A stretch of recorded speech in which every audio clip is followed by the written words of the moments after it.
in it, but she travels around the country with a trailer and makes these amazing landscape pictures wherever she goes. So let's kick this off. Day 4, Mandy Lea. Let me introduce you to the Nikon theater stage. Thank you. Finding those things that are not so obvious in landscape photography. Thank you so much. Good morning, everybody. It is great to be back here on the Nikon stage. It's pretty hard to follow up after 3 days of amazing presentations I hope you've been watching. But there's no better way to start the day than by looking at some pretty pictures. So I'm going to start, if my clicker's on. I don't know if my clicker's on. By telling you a little bit about myself. Maybe. Can I get clicker help over here? Awesome. There we go. Look at that. This is me, and I have a new clicker. I like to tell my story really quickly at the beginning because I feel like my life and how I got here has a lot to do with my images and the way I shoot. So I am one of those weird people who lived a totally normal life and decided totally normal life was not going to work for me. And so I decided to move into the great unknown. I moved into my little tiny teardrop trailer and decided to live full-time on the road, doing what I love, taking pictures. And luckily, I met somebody who was the same kind of weird as me. And so Kendrick moved in with me. And we have now been traveling for 2 years with just a tiny trailer and what we can fit in the car. And living this kind of life really puts into perspective what's important, and it allows me to focus on what I'm photographing. This is our little camper and our car. And as you can imagine, I hear from a lot of people how lucky I am to be able to travel around and build my portfolio because I'm always out shooting. Every week I'm out shooting something new. It's a little bit of a misconception. We do travel a lot, but we work a lot. And I'm not actually out there in the field as much as you would think. So what I've done is I've decided to focus on taking every advantage of those opportunities when I'm out shooting to get as many different types of images as I can. That way, I can build up my portfolio. So what you need to focus on doing is when you do have an opportunity to go somewhere to shoot, how can you get more than just that one shot? More than that obvious shot where you just walk up and you just say, oh, this is it. This is that shot I want to take. So I'm going to give you guys a few tips on that. How many of you, when you go on a road trip and you come back and you put your memory cards into Lightroom, get something that looks like this? You've taken 1,000 pictures, and you have maybe, like, I don't know, 2 different compositions. That's what we want to try to avoid. So when I go out, I really focus on getting something more like this. I take 100 images, and I try to get 50 different compositions. I might even throw in a movie or something here or there, 10-second video, just to mix it up. So I'm going to go give you guys some tips on how to go beyond the obvious. When you walk up to a place, you've probably Googled it, especially if it's somewhere popular. You probably know, oh, this is the shot I'm going to take. I'm going to go to the Eiffel Tower. I know I'm going to get this shot of the Eiffel Tower. So we get there. My first tip, be early and spend time. If you're going to go shoot sunrise, don't calculate when you need to leave to get there 5 minutes before the sun rises. I know you really want to, because it's hard to get up early. Get there an hour, 2 hours early. Walk around, figure it out, spend some time there. Next, take the obvious shot first. Do it. It's in your head. You need to get it out of your brain. So I'm going to go through a couple of shoots I've done, a couple of different locations, and show you how I've achieved different images on the same day, same location, same site. This is Big Bend in Texas. It's really beautiful. This is one of my favorite overlooks, and I've shot it year after year after year. But this particular day, I got the best sunrise ever. So I thought, OK, I need to take advantage of this sunrise and get every shot I can. This is the big shot. It's got the Rio Grande River. It's got Mexico on the right, the US on the left. It's got these mountains in the back. It's got the sky. That's the big shot. But then I thought, OK, I got that. What can I do next? I love the layers in these mountains back here. But they're not super obvious in this shot. So I thought, OK, what can I do? I'm going to shoot it a different way. I'm going to change my lens. I'm going to take a 10-shot panoramic. I'm going to cut out the sky completely, even though it's amazing and beautiful. And I'm just going to focus on the layers of these mountains and the features in this range. Then I'm going to go to the other extreme, right? I've cut out the sky. I want another shot, same day. I'm going to go vertical. I'm going to focus on the amazing color of the sky. I'm going to get the mountains in the middle. I'm going to get the river in the bottom. So now I've shot wide. I've shot long. I've shot vertical. I've got the whole scene covered. But now the sun's up. I can't see the mountains anymore because the sun's risen, but now the light is illuminating the landscape in a whole different way. So now I want to capture the way that light is hitting the plants and the trees and this cactus in the foreground. OK, next tip. Turn it up. You guys are going to love my ridiculous little titles here. So many people don't realize that when you're shooting landscape photography, one of the best ways to mix up your shot is the easiest thing. Just turn your camera sideways. You're allowed to go vertical. Get an L bracket if you need to. This is at the Grand Canyon. This is a sunset I was shooting.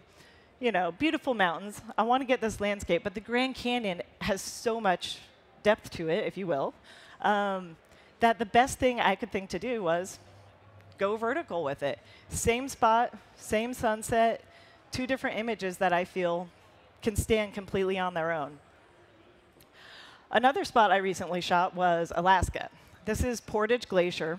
And as we were hiking out to this glacier back here, we came across this pond that was just the most beautiful overlook of the glacier.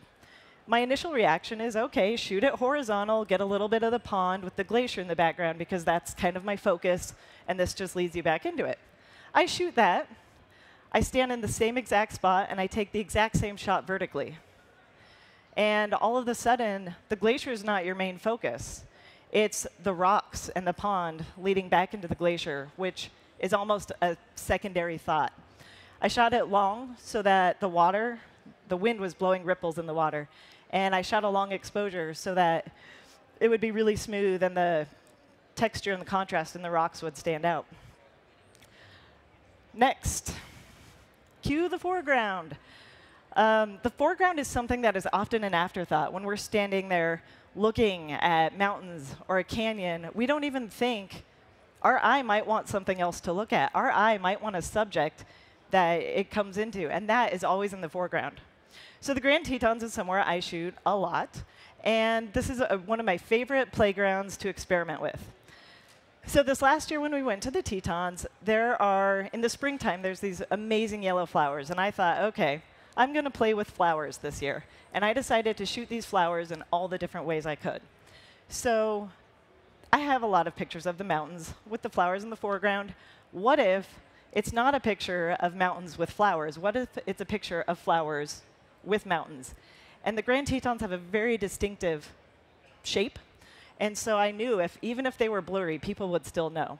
If you've been to the Tetons, you go here and you're like, wow, look at that great shot of flowers in front of the Tetons, right? So same exact spot, same exact sunset. I waited for the sun to go down behind the mountains, and now I have a whole different light quality in my image. So I went vertical. I put my flowers in the foreground.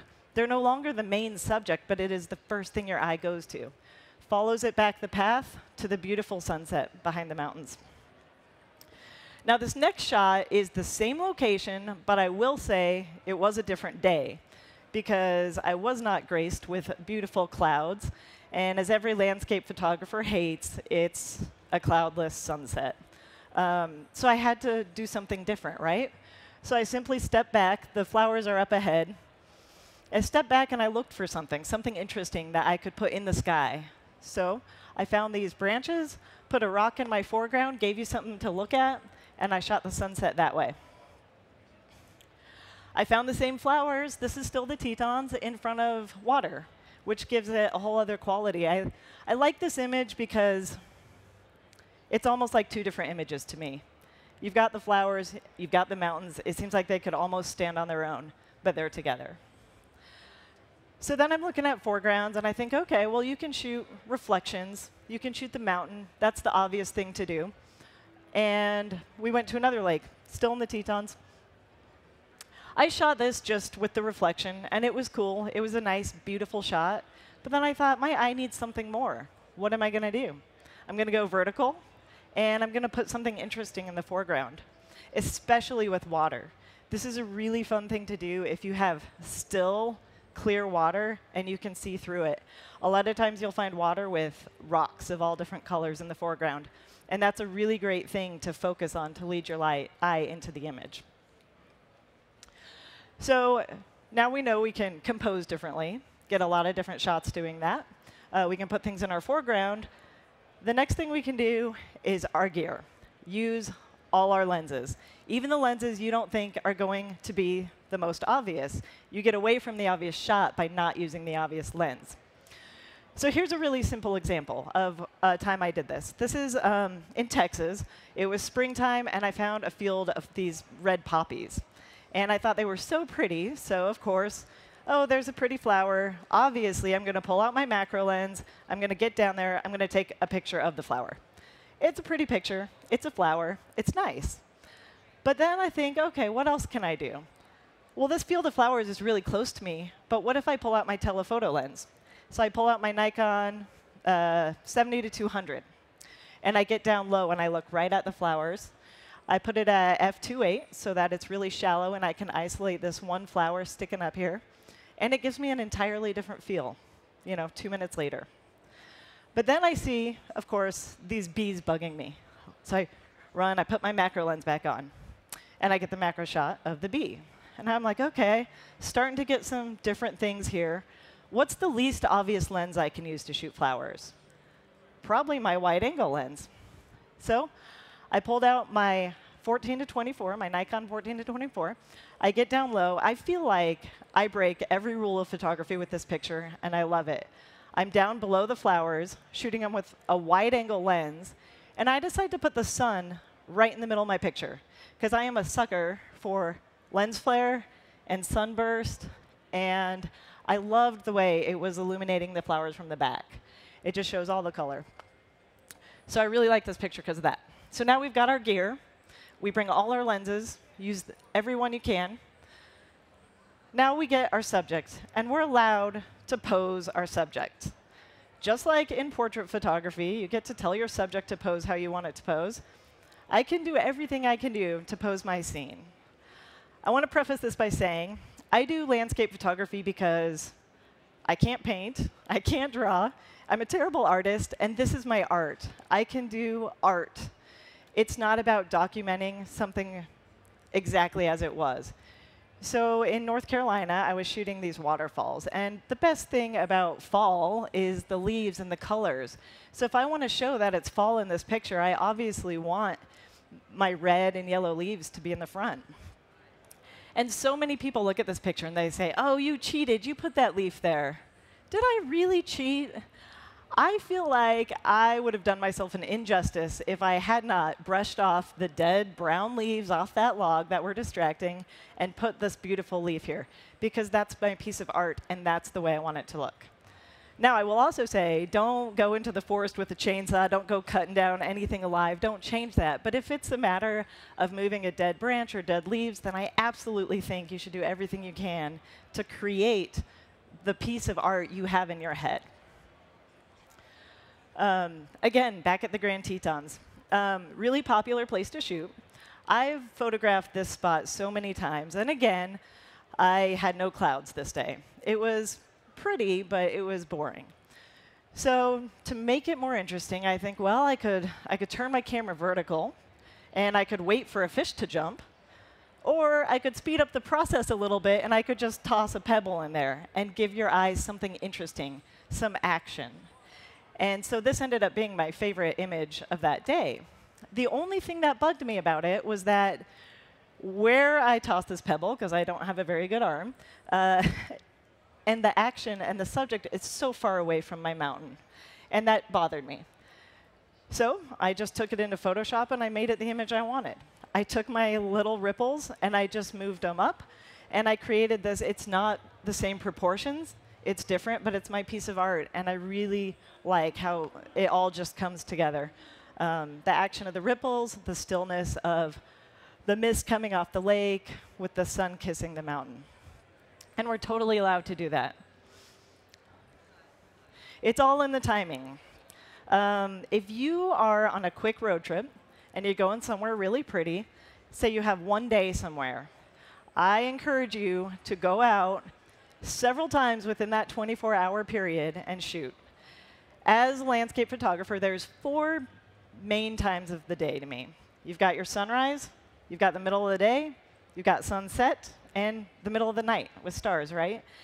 Go out all 4 of those times to the same location and shoot it. You're going to get completely different images.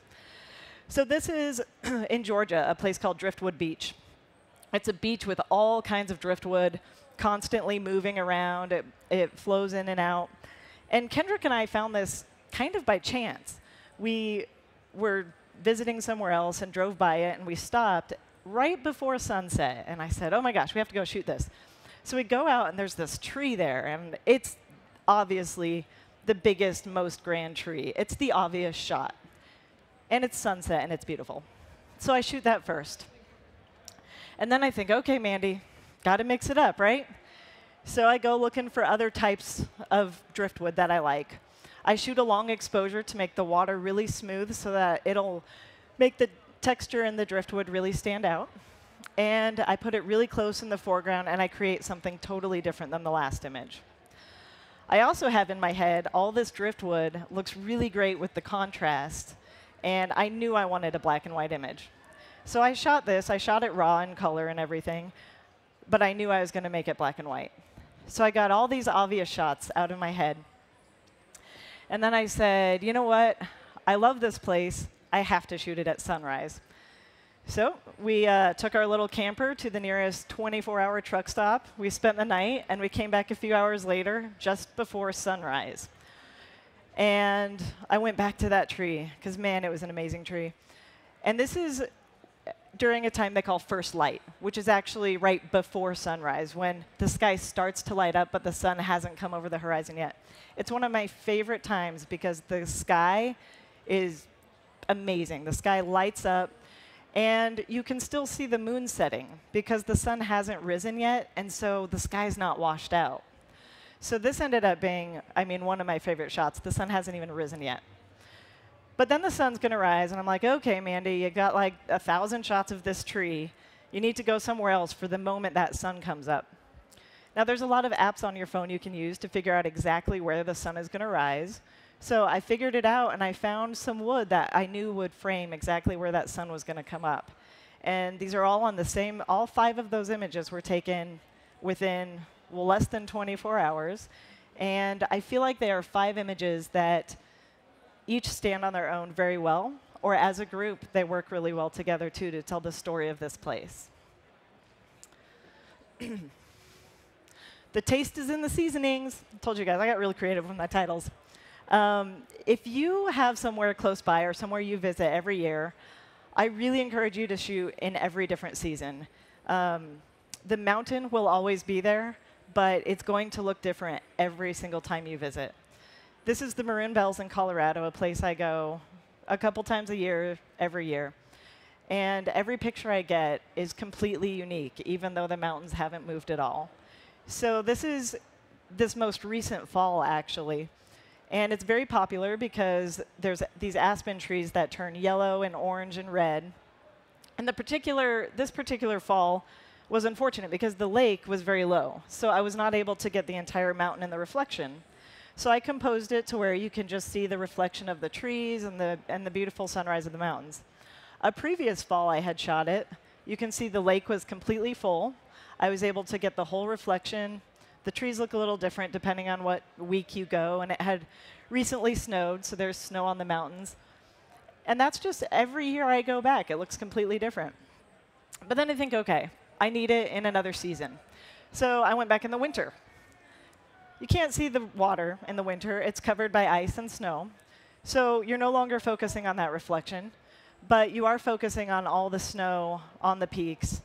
And it almost becomes, it's a color image, but it's very monochromatic. Until sunset. That last one was at sunrise. This is at sunset. I was blown away by the way the sun backlit the mountains, and that snow being blown off the top of the peaks and really lighting it up. So this was just like so awe-inspiring to me. But the coolest part of this picture was the peaks of the mountains to me. That's what inspired me. I really like the contrast of the snow and the lines. So I pulled out my 200 to 500 millimeter lens, and I focused in and I isolated those peaks. And I knew in my head I wanted to make this black and white, because to me that was what was happening. And the way that the sun was just kissing the top of those mountains, that's what inspired me. So I encourage you to go out every season you can and play around, and every year go back to the same places and see what kind of different images you can get. Now, when I do workshops, I always notice that the students are super inspired. You know, they get really jazzed. They're taking pictures of something really cool. And for a whole week, they're just like, man, this is great.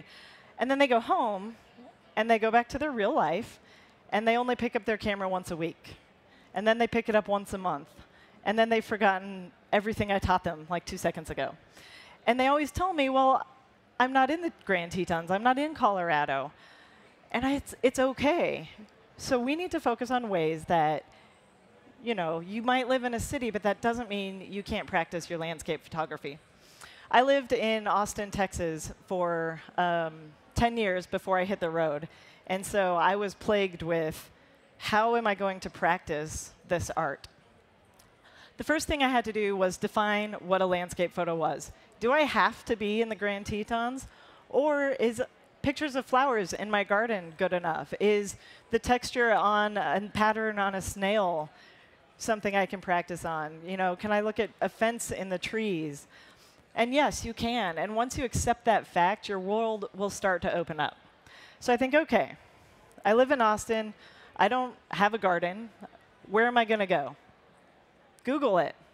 Seriously, you might have lived in the same town for 10 years, but Google what is near you. Google good photographs of Austin, Texas. I decided I wanted to go on day trips, so I looked for Texas parks. And I just looked at what the prettiest pictures were. And Google doesn't always have the best pictures, but it gives you an idea of what might be there. So I found all these parks I never would have found. This waterfall is 10 minutes from the Austin airport. And had I not just Googled waterfalls near Austin, Texas, I probably never would have found it. This is that same park. I could guarantee more than half of people in Austin don't even know this is here. So the other thing that we can do is we can embrace the fact that although we don't want to be taking cityscapes, cityscapes are a really great substitution. So a lot of people shoot the Austin skyline. This is Austin probably 6 or 7 years ago. I'm sure there's 4 times as many buildings there now and less cranes. But I decided I wanted to find a unique way to shoot it. So I found a location that wasn't just the skyline. I put this image of Texas kind of in the foreground. And this is just in a park. I'm just walking around, and I think, you know what, that's going to be a beautiful place to shoot the sunrise. So I practiced doing that. The Capitol building. There's hundreds of thousands of images of the Capitol building. But I wanted something unique. So I went around to the back. This is actually the back of the Capitol building. Everybody has pictures from the front. But from the back, there's this really great, like, I don't know, view into a lower level. And I thought that would be really great to put that in the foreground with the Texas star right in the front center, because Texas loves their stars. And then I got the Texas flag blowing up there. And it's just very unique to me, because it's not the typical front image of the building that you're going to find.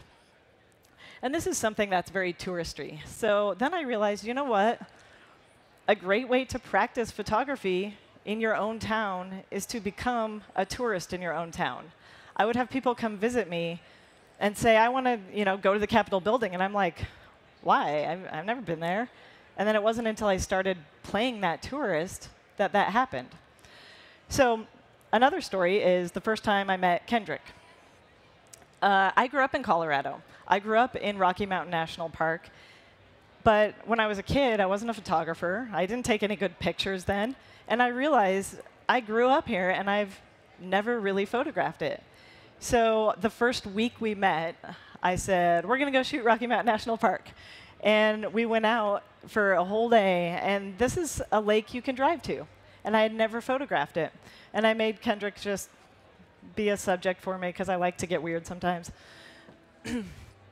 This is the Flatirons in Boulder. I went to college in Boulder, and I realized that I did not have a good picture of the Flatirons.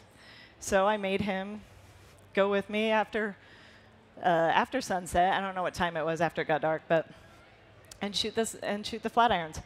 This is a church that is literally just off the side of the road in Rocky Mountain National Park. It's a touristy spot. People stop. There's thousands of cell phone pictures of it, but I thought, you know what? I've never captured this the way I want to capture it. Stop and do it. Hanging Lake. I mean, this is all seriously in the same couple of days. It's like a 3-mile hike. It's kind of difficult, but it was right by my house. So we hiked up there and did that. And finally, this is another hike. It's 2-3 miles out, Dream Lake, all in Rocky Mountain National Park. I grew up right next to this, and how did I not have any photos of it? And it wasn't until I stopped to think, I need to be a tourist in my own town. I think you'll realize there's a lot more that you can practice on. And it's really important just to get out as often as possible, even if it's a day trip or a weekend trip. And take every lens you have, and use the lenses that don't seem obvious, and that's how you get those shots that aren't obvious. And then my last tip, which I think is the most important, is to slow down. And don't take 1,000 pictures of the same thing, because it's not going to help you when you go to edit them later. And then when you do go to edit them later, don't be afraid to hit the delete button on some images. You've got 400, pick your favorite one and delete the rest, and focus on how to make that one the best. And focus on getting that portfolio bigger just in your own town. And you can do that, and it's not that hard. So I have more work at mandyleaphoto.com. Roaming with Rocky is the site where Kendrick and I are currently going from Alaska to Mexico, and we're almost done. We're actually in Mexico right now, just visiting the States. We're going to go back and finish. So anyway, thank you guys so much for listening to me today. Glad I could get your morning going, and we've got lots of great speakers up here. So thank you very much.